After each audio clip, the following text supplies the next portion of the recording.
Mangwana ni malelepo fukenjani class manave Africa. Welcome to Africa Good Morning, the news and current affairs show bringing you everything you need to know happening on the African continent and beyond. As you know, the Tourism Expo is happening and it is going beyond borders, which means we are celebrating with our Kaza family. So to our Angolan friends, Komeshtash, to our Botswana friends, we say Dumelang, to our Zambian friends, including Max Ochula, who we'll talk to later, we say Muribwanji, to our Zimbabwean friends, say you are absolutely at the right place. Ashwan, you need to teach me all that. You know what I mean? No. I need to show that you know I am diverse. I was not born in Africa. Africa was born in me. Yes. So you must just release the Africa we must when just you're release ready. the Africa when you're ready. Okay, cool. But pretty soon he would also be fluent in Osherero. I've been teaching him. I'm working on it. I've been teaching him. Well, getting into what you can expect in today's broadcast. Tanzania floods and landslides kill more than 150. Cote d'Ivoire health workers back to combat malaria in villages, and a female Zambian aircraft engineer has become the first African to be awarded the prestigious Airworthiness White Safety Award. Of course, Mike Sichula will be bringing us this story and more stories from Zambia. We'll be right back with your top stories.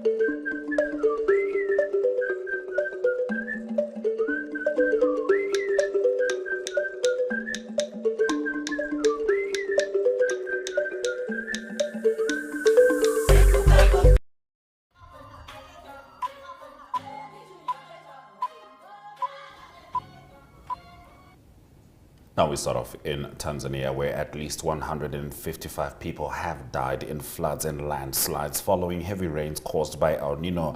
Now, Kassim Majaliwa warned that the rains might continue into May and urged families to leave flood-prone areas, Kassim being the Prime Minister of Tanzania. Now, about 200,000 people and more than 51,000 households were already affected by the disaster, he added. Heavy rains have also swept through neighboring Kenya and Burundi, causing a humanitarian crisis in the region.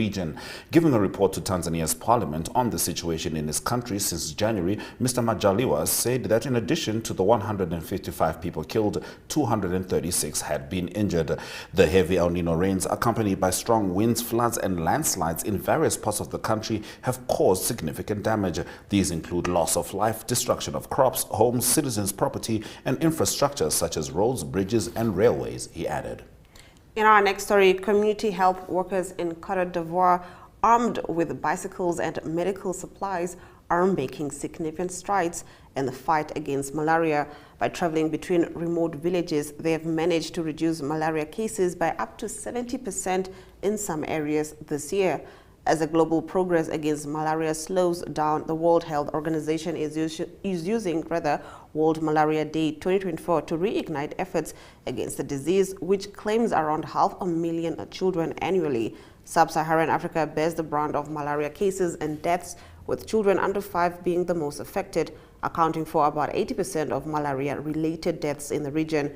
In Cote d'Ivoire, a country endemic to malaria and among the top 10 globally for malaria cases, efforts to combat the disease are crucial. In 2022 alone, the country accounted for 3% of all malaria cases worldwide. A team of approximately 8,300 community health workers, supported by organizations like Save the Children, is leading the charge. Now, Burkina Faso's military forces summarily executed 223 civilians, including at least 56 children, in 2 villages in February, Human Rights Watch has said in a new report. The mass killings took place on February 25 in the northern villages of Nondin and Soro, according to the report published yesterday. The international rights group said that the massacre appeared to be part of a widespread military campaign against civilians accused of collaborating with armed groups. Soldiers killed at at least 44 people, including 20 children in Nondine, and 179 people, including 36 children in nearby Sorom. On February 24 and 25, armed groups carried out attacks across the country on military targets, including barracks and bases, and on civilian infrastructure such as religious sites, killing scores of civilians, soldiers, and militia members. Swinging to the land of the brave, the authorities in Namibia have condemned tourists who pose naked in one of the country's top attractions, the Big Daddy Dune in the Namib Desert. Visitors told local newspapers they were shocked by the behavior and called for action against the tourists. The unnamed foreigners might be blacklisted from entering any of Namibia's parks, a spokesperson from the Tourism Ministry told local media. Photos and a video have been widely shared, sparking sharp reactions. Kenneth Nependa, vice chairperson of the Federation of Namibian Tourism Associations, told the Namibian Sun news website that the behavior risks attracting tourists who think anything goes in Namibia. It is very sickening and it really creates a bad image for Namibia, Mr. Nependa said, adding that the Big Daddy Dune was not just a relaxing place for tourists, but for families too. It is not clear who took the photos and the videos of the 3 male tourists who are seen stark naked in the sandy dune next to their clothes. Now, in the last of our top stories, the United States is planning to temporarily withdraw some of its troops from Chad, U.S. officials said yesterday, a move that comes just days after Washington was forced to agree to remove its troops from neighboring Niger. Earlier this month, Chad's Air Force chief ordered the U.S. to halt activities at an airbase near the capital N'Djamena, according to a letter sent to the transitional government and seen by Reuters. Pentagon spokesperson Major General Patrick Ryder said a portion of the U.S. troops in Chad would reposition out of the country. He said it was a temporary step as part of an ongoing review of security cooperation with Chad, which would resume after the country's May 6 presidential election. Those have been our top stories on Africa Good Morning. As promised, after the break, we talk to Mike Sichula in Zambia. Welcome to My.NA Cars, your ultimate destination for everything automotive. I am your host, Diana Master. Teamwork makes the dream work, right? Discover the latest models, innovative technologies, and expert insights from our passionate hosts. Learn essential maintenance tips and get exclusive behind-the-scenes access to the automotive industry. Don't miss My.NA Cars on NTV every Thursday at 2100 hours. Tune in and ignite your passion for automobiles.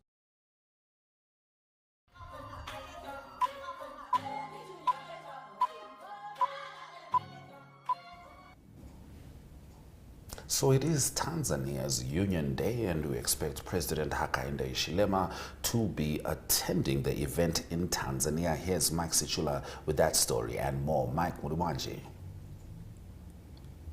Tiribuino Muribanji, Africa, good morning to our dear viewers. Yes, indeed, President Hichilema is in Tanzania. He left yesterday, and the anniversary is meant to mark 60 years since the union of the Republic of Tanganyika and People's Republic of Zanzibar, which culminated into the United Republic of Tanzania. So President Hakainde Hichilema, after attending the Union Day, will then hold bilateral talks with President Hassan on matters of mutual interest, which, according to him, serves to build on the state visit that the president of Tanzania undertook to Zambia in October last year. As our viewers may know, Zambia and Tanzania enjoy long-standing bonds of friendships with bilateral relationships firmly grounded on their shared history of the liberation struggle for Southern Africa during with the late presidents, former President Kenneth Kaunda and Julius Nyerere of Tanzania. So this is how far the two countries have had bilateral talks.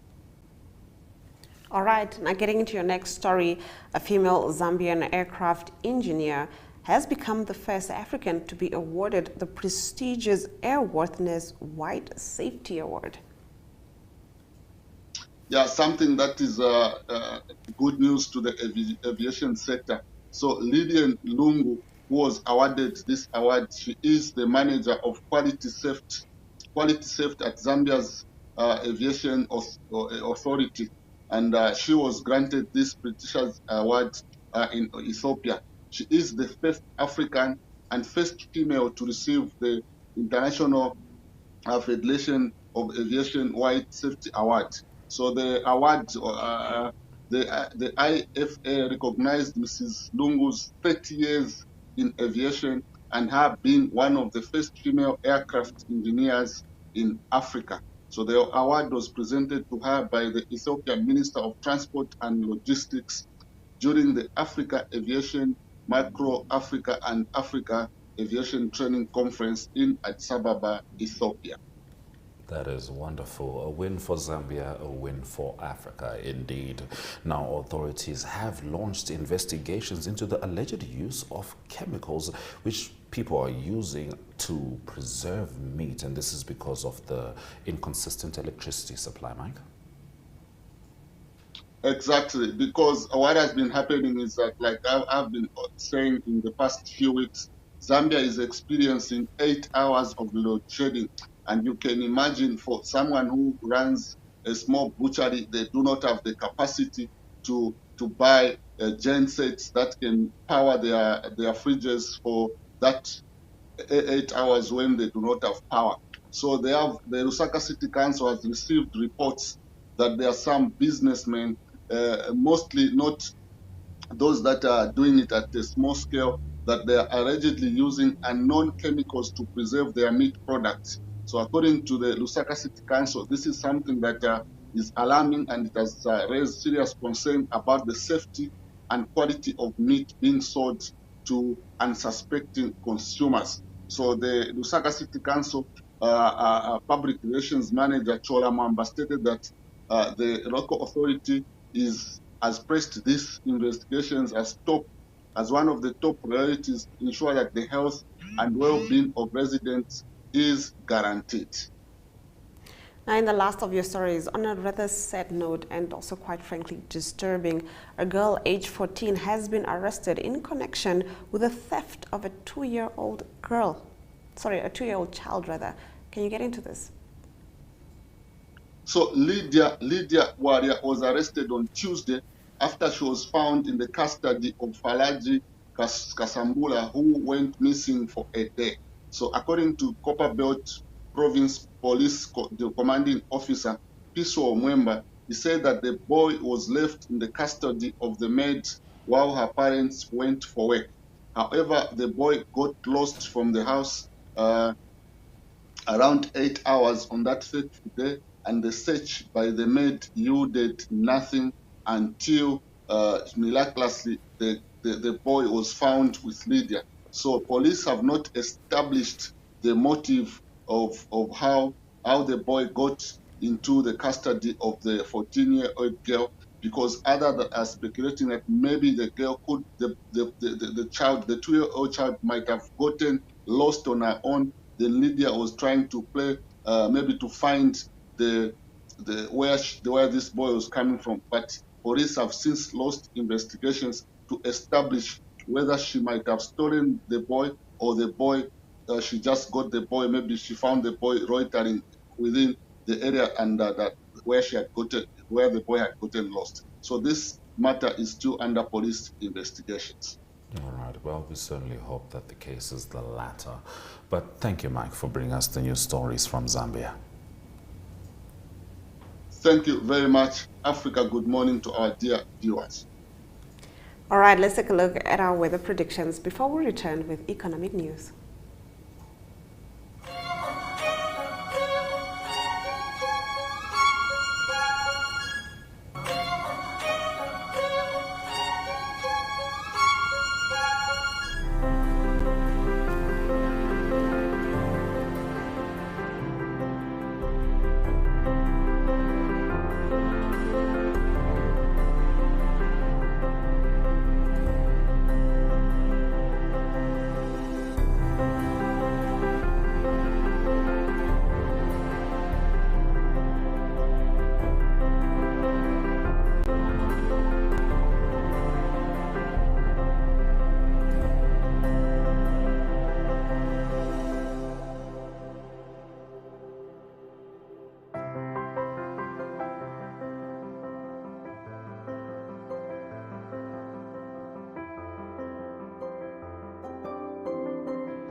Now in economic news, the International Labour Organization released new estimates of the financing gaps to meet core commitments for social protection and explore innovative strategies to enhance financing for universal social protection systems.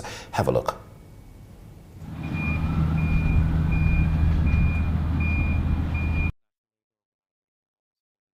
In low and middle income countries, the financing gap to achieve universal social protection accounts for 3.3% of GDP annually, with 2% of GDP required for essential health care and 1.3% for the 5 key social protection cash benefits.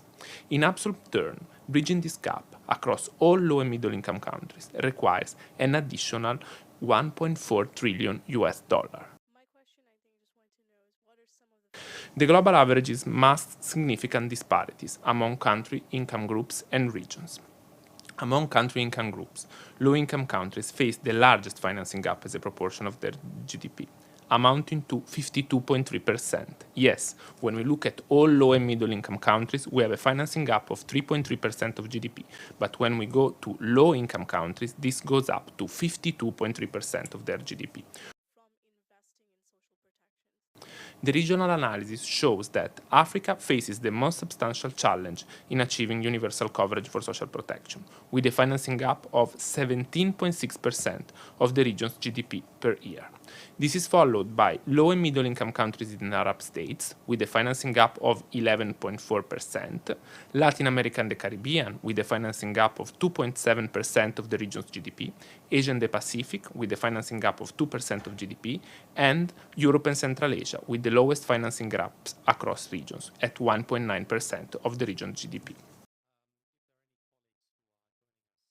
It is internationally agreed that the main fiscal space option to close the financing gap remain domestic resource mobilization, including progressive taxation and social security contributions.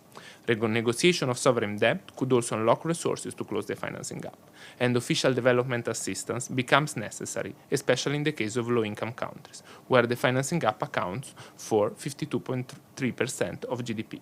However, to close this gap of 52.3% of GDP, we will need to actually increase official development assistance directed to low-income countries by 3 times, and all this additional funding will need to be allocated to social protection.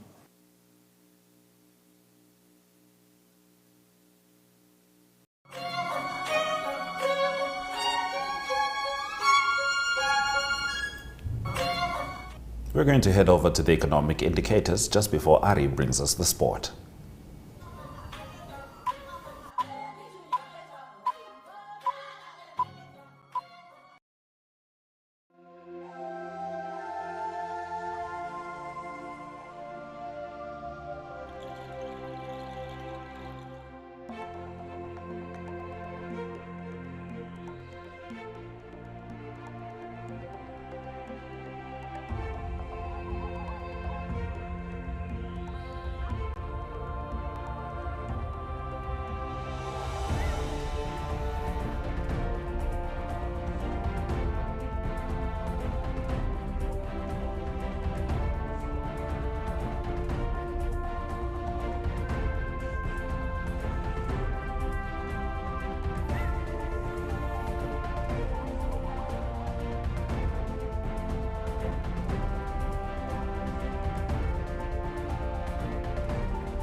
Good day everyone, time for international sports news, starting off with soccer news first. The English Premier League that continued, a few midweek games that's going to be played this week. Important game for Arsenal. Arsenal beat Chelsea very comprehensively and they stayed in the fight for the English Premier League.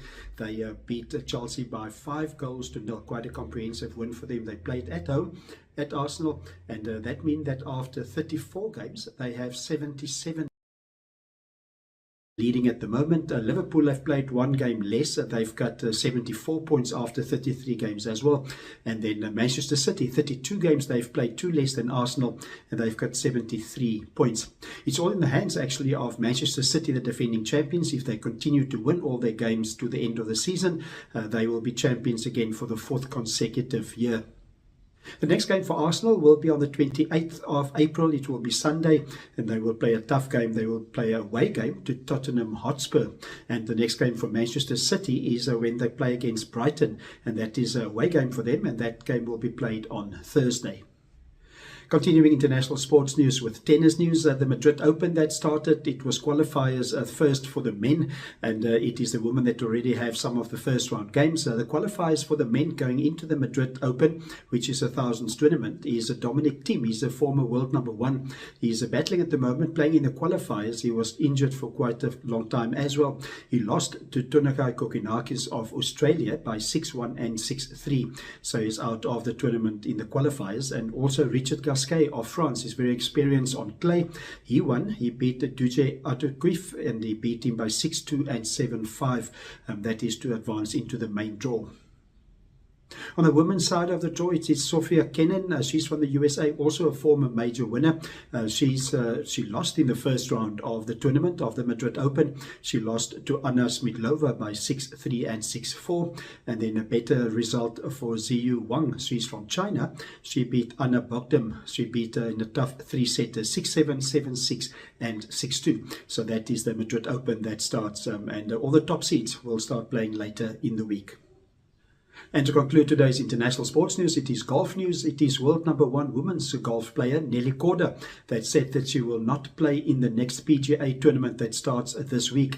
The next tournament will be the JM Eagle LA, the Los Angeles Championship. But it is Nelly Korda that withdrew from the tournament. That is because of exhaustion. She played many tournaments, and she actually won her 5th consecutive tournament that she played in, when she won the past weekend the Chevron Championship. And the Chevron Championship was also the first major of the year.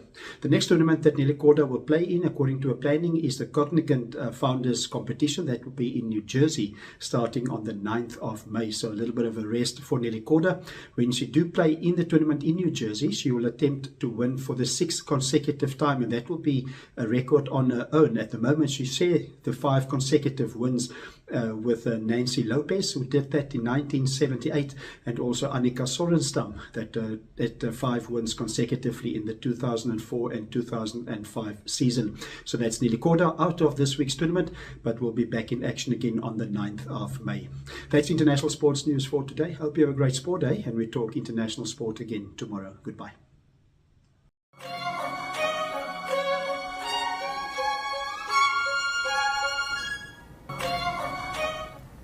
Thank you for staying with Africa Good Morning throughout the broadcast. You know, today is the last day of the Tourism Expo. You can expect to see the Owls, OU Slow Fire Drummer. I think he drums with fire.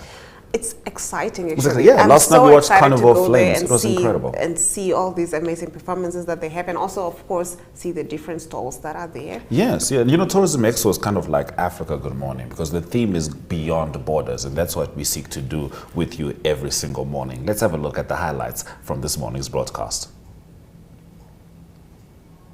Tanzania floods and landslides kill more than 150, according to Prime Minister. Health workers bike to combat malaria in villages in Côte d'Ivoire. And rights group says Burkina Faso's army executed more than 200 civilians. And with that, we've come to the end of the broadcast. Thank you for joining us all week. From me, Glenora Shipura. And me, Ashwin Berry. Sweraj Zakanaka. See you on Monday.